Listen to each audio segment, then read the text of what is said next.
The low incidence of large and small bowel cancer in India is often attributed to natural antioxidants such as curcumin in the diet, the yellow pigment in the spice turmeric, which is used in curry powder. However, it's imperative to recall that beneficial effects attributed to diets are seldom reproduced by administration of a single ingredient in that diet. For example, diets rich in beta-carotene lower the risk of tobacco-related cancers, but the administration of beta-carotene pills does not. That doesn't stop researchers from trying, though. Back in 2001, in a last-ditch attempt to save the lives of 15 patients with advanced colorectal cancer that didn't respond to any of the standard chemotherapy agents or radiation, they started them on a turmeric extract.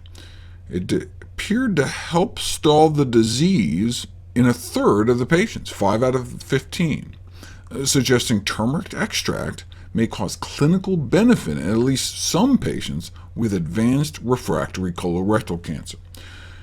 Now, if we were talking about some new kind of chemo, and it only helped 1 in 3, you'd have to weigh that against chemo side effects, losing your hair, sloughing of your gut, intractable vomiting, maybe being bedridden.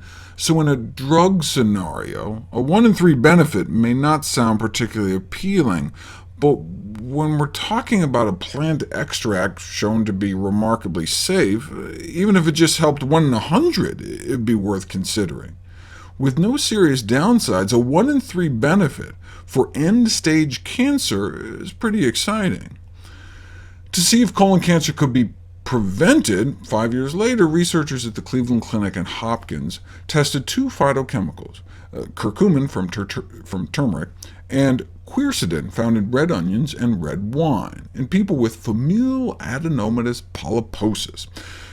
Colon cancer forms from polyps, and there's this disease that runs in families in which you develop hundreds of polyps, which will eventually turn into cancer unless you have your colon prophylactically removed. So they took 5 such patients who already had their colons removed, but still either had their rectum or a little intestinal pouch, which were still packed with polyps. This is where they started out, between 5 and 45 polyps each, and this is where they ended up after 6 months of curcumin and quercetin supplements. On average, ended up with fewer than half the polyps, and the ones that they had shrunk in half. Here's a representative endoscopic photograph before and after. Kind of now you see it, now you don't. But what about patient 1? Got rid of all their polyps by month 3, but then they seemed to come back. So they asked them what's what, and it turned out the patient stopped taking the supplements. Darn it, so they put them back on the phytonutrient supplements for another 3 months, and the polyps came back down. All with virtually no adverse events and no blood test abnormalities. By studying people at high risk for colon cancer, they were able to show noticeable effects within just months. But polyposis is a rare disease. They were only able to recruit 5 people for the study. Thankfully, smokers are a dime a dozen. Another 5 years later, researchers put 44 smokers on turmeric curcumin supplements alone for a month and measured changes in their colorectal aberrant crypt foci, which may act like precursors to polyps, which are the precursors to cancer.